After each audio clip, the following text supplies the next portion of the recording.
Hi, I'm Arthur Bergeron, and the presentation you're about to see is scheduled for showing in Northborough in August.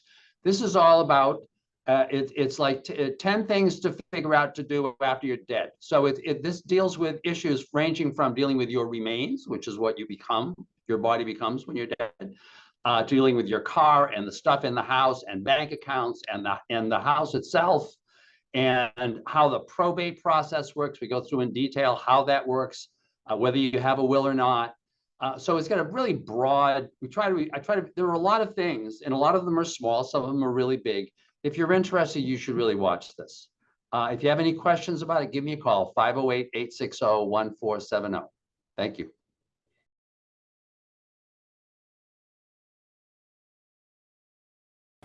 Hi, I'm Art Bergeron, and welcome to the next episode of Elder Law 101, the 12-episode series that I'm doing this year that really, ideally, deals with all issues that you would ever want to know about if you're talking about elder law. So today we're going to be talking about the post-mortem to-do list, that is, what are you supposed to do after you're dead.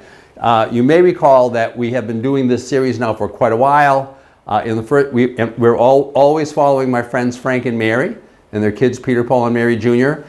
In the initial episode, we talked about dealing with issues that they might have dealt with when they were before they were 60. In the next episode, we dealt with issues during their 60s. Then we talked about Frank and Mary in their 70s. In the fourth episode, which actually happened during tax season, we talked about income tax issues.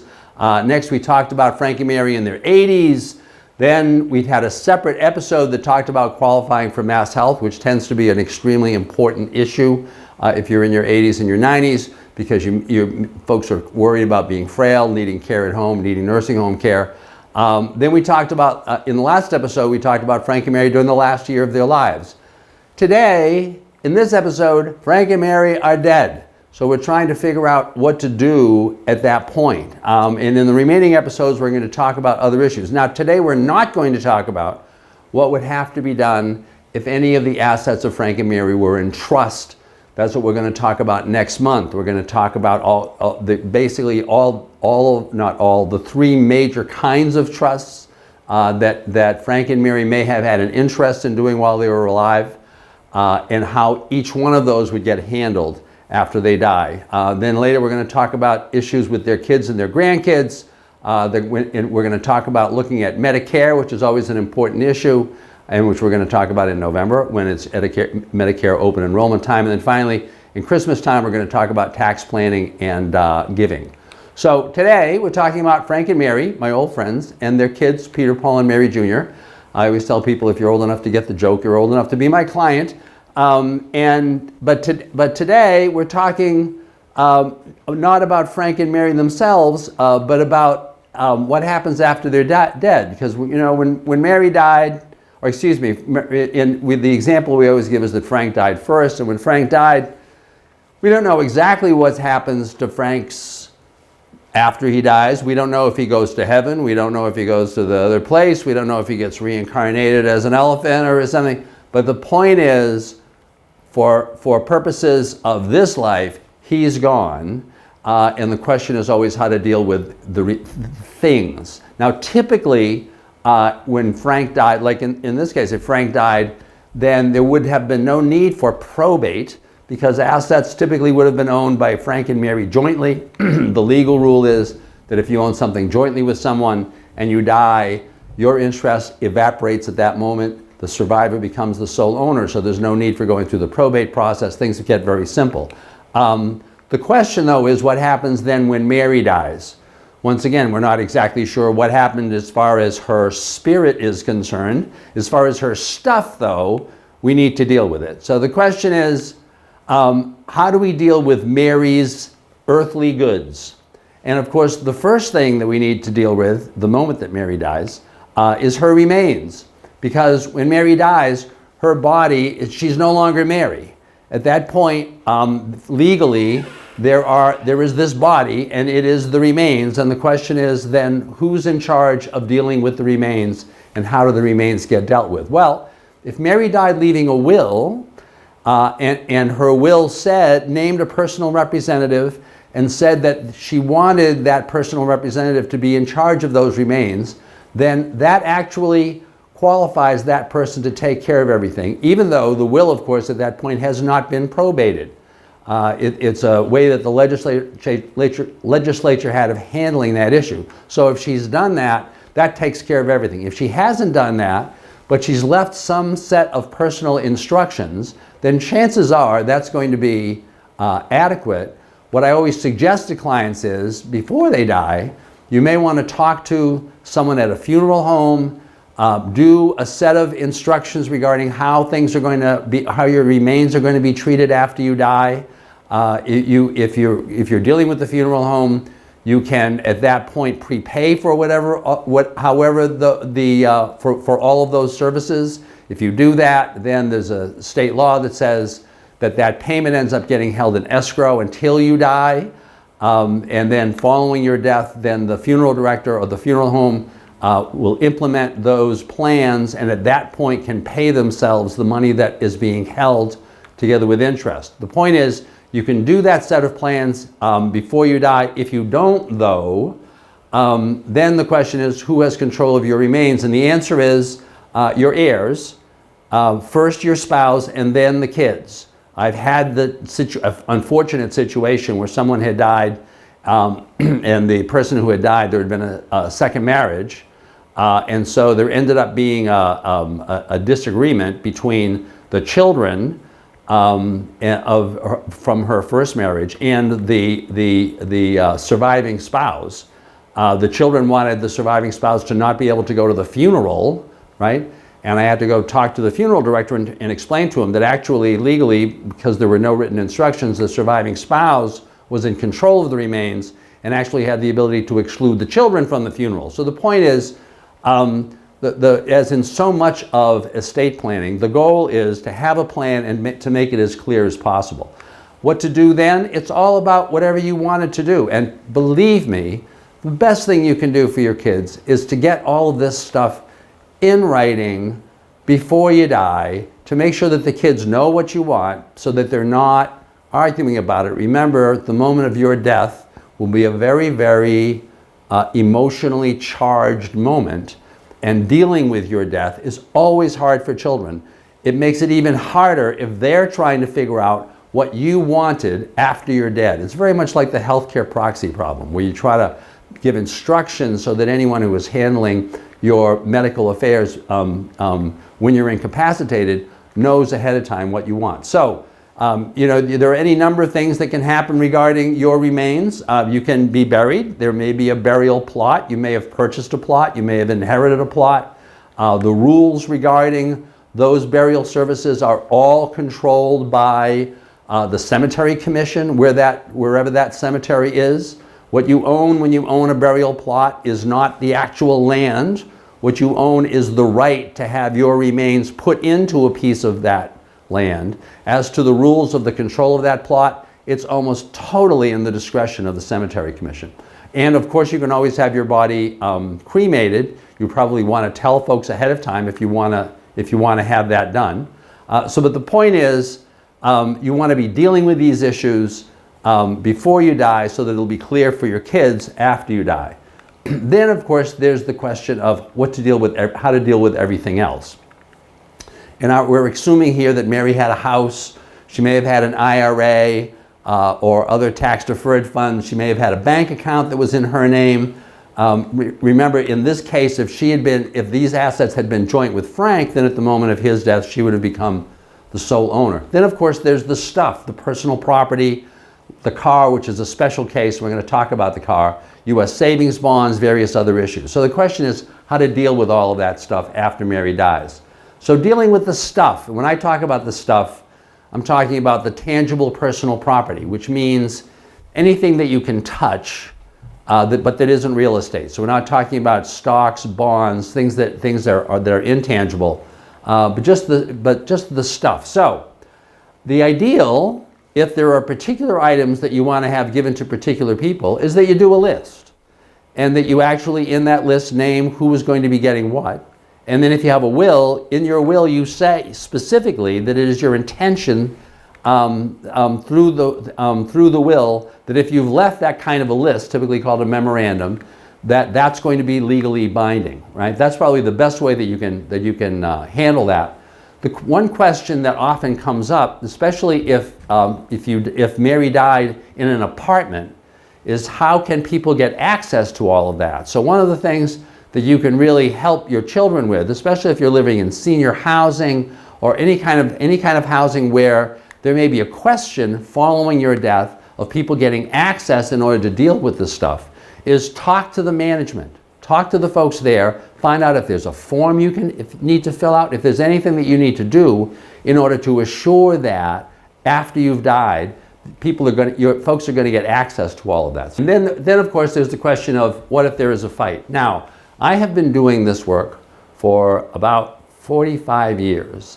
I have yet to have a case where there was such a fight over the tangible personal property that anything needed to be argued out in court, right? So usually there isn't. People just divide things up. And if the question is, do you need to go through the probate process to deal with the tangible personal property? Typically the answer is no.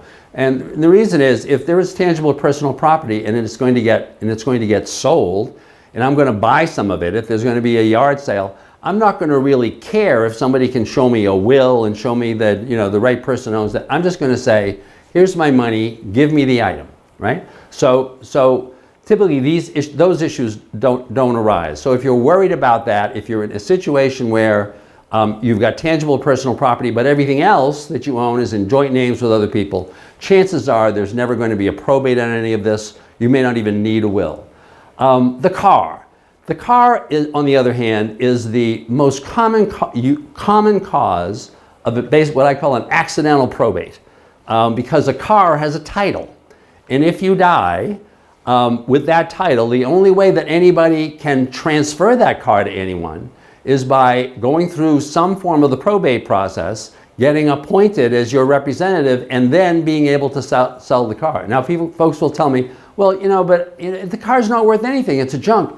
That's even worse, because you have to go through that process, whether it's a $50,000 Mercedes or whether it's a $1,000 junk. So the question is how to deal with that. So the best way to deal with it is to make sure that the car gets transferred before you die. What I typically tell people is, what you really want to do is whoever you've named as your power of attorney agent, tell that person, look, if I'm getting sick, if it looks like I may die soon, go to the registry, take my power of attorney, take the title to the car, and of course you have to tell them where the title to the car is, and transfer the car to yourself. Which you'll be able to do right there, because you're going to be at the registry. You can fill in all the forms. And then take the car and do with it what I tell you. So of course, in order to do this, you need to trust the power of attorney agent, but presumably that's why he's your power of attorney agent. If you haven't done that, then what someone is going to need to do, unless there's a larger probate that is being filed because you have substantial assets, is to file a so-called low-value probate. This process is available when the total amount of the assets of the deceased, not counting the car, is less than $25,000. So whatever the car's value is, you can use the low-value probate option. If it's a $50,000 car, that's okay, because the value of the car doesn't count. And if that's the case, then you file a special form with the Registry of Probate. You fill in the form, you show what the value of the other assets is, you show that they don't add up to more than $25,000. Typically, that low-value estate will get approved almost immediately. There's no need for special notices in the paper and any of that jazz. And then you can take that document with you to sell the car. By the way, you're going to use that same technique if your mother or father or whoever died leaving small bank accounts. You're going to get approved. You're going to list those small bank accounts, including the account numbers, on the probate form. You're going to get approved. You're going to then be able to go to the bank with that document and close out that account, get a check payable to whoever is named as the personal representative. So that's how you handle the car. Jointly owned property.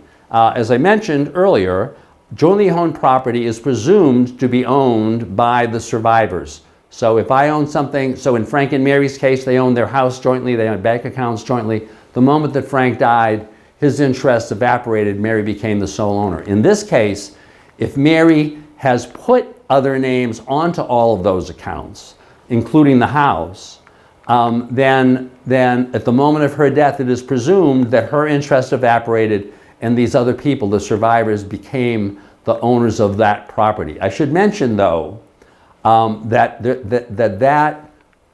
ownership, that presumption of ownership, is only a presumption which can be rebutted. The most common cause of what I'll call family feuds, disagreements among the family going through this probate process, is a fight between the person who is named as the personal representative under the will, who then files the will and gets it approved, and someone who is named as the surviving joint owner on a bank account or on the house. Especially with bank accounts, the person then who has started the probate and is the personal representative will say at court, oh, you know, my mother never put my sister's name on that account as a joint owner, meaning that she'd get all the money, but only as a convenience because my sister was helping out with her financial matters, etc., right? And that argument, as I say, that's the most common cause of a fight. So it is not necessarily guaranteed that there'll be no probate, but chances are that will avoid the probate process. Regarding other items, life insurance policies, IRAs, investment accounts, if you die and you have specified that at the time of your death, those assets are going to a particular person, which always is the case with life insurance. You can't buy a life insurance policy unless you've named the death beneficiary, which should be the case regarding the IRA, regarding your IRAs or 401ks, any tax-deferred funds. Typically, you would have named a death beneficiary. Then in all of those cases, when you die, the death beneficiary will simply need to file a claim form with the insurance company or with the bank or other entity that's holding the IRA, and the bank will pay them directly. And if you've named multiple people, if you've named several of your children, for example, on the IRA, then each of them will file their own claim form and each of them will get their own check for their portion of the proceeds. Regarding investment accounts, if you have investment accounts, excuse me, don't assume that because you have the investment account, that therefore upon your death your kids are going to get the money or whatever. Make sure you check with the entity that is holding those funds to see and make sure that you file the death beneficiary forms. This is especially important, by the way, regarding all of these issues. When Frank died and Mary became the survivor, it may very well have been that at that time she had a life insurance policy or other assets which named Frank as the death beneficiary. If she doesn't change that death beneficiary to name her kids or whatever, when she dies, all of those assets, the money doesn't get kept by the insurance company, but all of those assets now become a part of Mary's probate estate. There's, of course, the house. If the house was in joint tenancy with some of the kids, then at the moment of Mary's death, the kids would become the owners of the house. In the case of real estate, there's a second alternative, which I often recommend to folks who are trying to avoid probate, which is that you give your children or whoever you want to leave the property to a so-called remainder interest in the property. That is the interest that remains after you die. You keep a life estate in the property so that you keep control of it while you're alive. If you've structured things that way, then upon your death, your interest evaporates. The new owner, the remainder man, becomes the sole owner of the property and no probate is necessary. Finally, what if you didn't do this? What if you didn't do all of these things or regarding some asset? And remember, if one of your goals is to avoid probate, and that is a very common goal for a lot of folks, then the way to figure out whether you're avoiding it is to look asset by asset. And regarding each one of those assets, take what I've just talked about and figure out if you've dealt with it. If you've made all the accounts joint, if regarding the house you've done a deed out of a remainder interest but kept the life estate. If you've made sure that you've got death beneficiaries on all the other assets. Look at each one of the assets. That's the best way to avoid probate. But what if you haven't done that? Here's what probate is about. First of all, the point of probate. Probate has 2 points. One, to figure out who gets what. If you have a will, then all of your assets will be divided according to the terms of your will. If you don't have a will, the assets will be divided according to the rules of intestacy, the rules that apply when there is no will. Oftentimes people will tell me, I need a will, otherwise my assets are going to go to the state. Trust me, they will never go to the state. If you die leaving assets, there will always be a cousin. There will always be a somebody who will show up to claim those assets. The point is, though, that before those assets can get distributed to anyone, creditors have to get paid.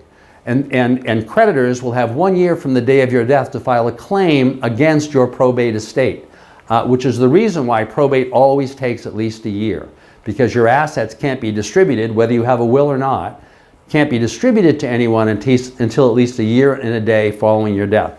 By the way, as a result of changes in the law that were made now actually almost 10 years ago, you can also avoid those creditors if you want, and chances are you will avoid them by simply waiting until a year and a day after you've died. Of course, this won't be you, but your family, by having them wait until a year and a day after you've died to file those in the probate court. Because in order for a creditor to preserve their claim, they need to have sued the estate and filed and notified the estate that they had filed that suit. If no probate is filed, right, and they haven't sued and haven't notified somebody, then they're going to be wiped out a year and a day after you die. So this may be a reason for delaying that probate, even though, of course, it will end up delaying the distribution. If you file the probate later, after that 1 year, then as soon as the person has the personal representative has been appointed, the personal representative can then turn around and distribute the assets right away, because all the creditors have already been wiped out. And once again, one of the pieces of probate is you need to figure out who is going to be in charge. That is now called the personal representative. If you have a will, it used to be called the executor. If there is no will, it used to be called the administrator. Now it's all called the personal representative. So now what? How do you deal with probate before probate appointment? Well, what you have to do is you have to file a petition. The person who is named as the personal representative can file. Any beneficiary named in the will can file. If there is no will, any of the heirs can file. There are two probate processes. One is called informal and one is called formal. Formal requires that you jump through more hoops before the personal representative is appointed. However, formal would be necessary if it looks like there's going to be arguments or people can't assent to the petition, or if there's real estate involved. If it is formal, then the process is, once you have filed, the court will issue a notice called a citation. That notice will say to the people who would otherwise have had an interest in the absence of a will, that is the heirs, and also to everybody else, a will has been filed. And by the way, this is the notice that gets published in the paper. A will has been filed. If you've got any objections to that will, or to the approval of a petition by someone saying there was no will, you have a given amount of time, typically about 30 days from the date of the issuance of that citation, to file an objection. After that period has passed, if there is an objection, the court will hear the objection. If there's no objection at that point, the court will issue so-called letters testamentary, the document signed by the probate judge that names the personal representative as the person who can now handle all of the assets. Once that has happened, and once those letters testamentary have been issued by the court, the person who has been named will typically go get a tax ID number from the IRS, and then go to the various banks where assets are located, and the banks will then give that personal representative a check payable to the estate based on the showing of that certificate. The personal representative would then go about paying all the bills and waiting until the end of that 1 year creditor period, which can seem like forever, right? But remember, it is there as a short statute of limitation because it cuts off all creditors at the end of that 1 year. Personal representatives can make early distributions. The only problem with doing that if you're the personal representative, is that if you do that, and then a creditor shows up during that 1 year period, and there isn't enough money left to pay the creditor, you're personally liable to the creditor.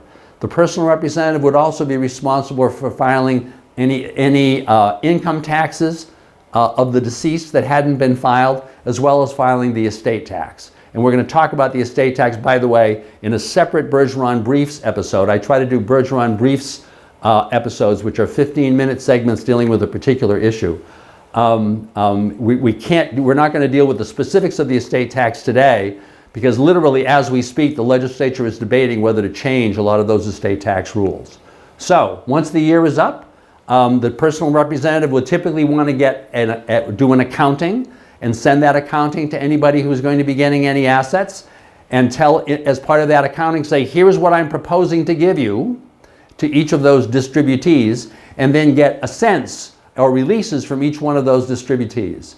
What are the typical causes of trouble? Well, you know, we've had these cases occur. We always call them family feuds, where, for example, maybe Peter has been named as the personal representative, but he hasn't been following through and nothing's been filed. Or you're concerned that Peter's taking money off the top, any number of things. If that is a concern to any one of the heirs or the people who are named under the will, they can always ask the court to require that Peter do an accounting ahead of time. And if he's not doing a good job, those people can also get Peter removed as the named personal representative. If there is a will, the probate is exactly the same as intestacy.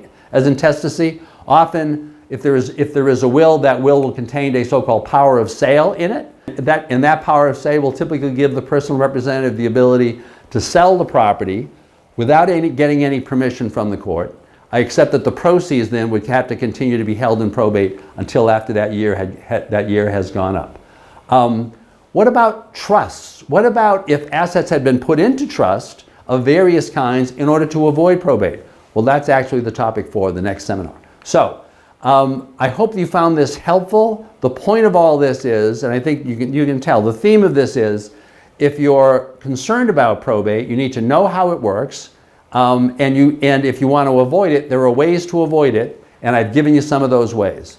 I hope you enjoyed the presentation, and I'll look forward to seeing you when I do the next seminar. Thank you very much.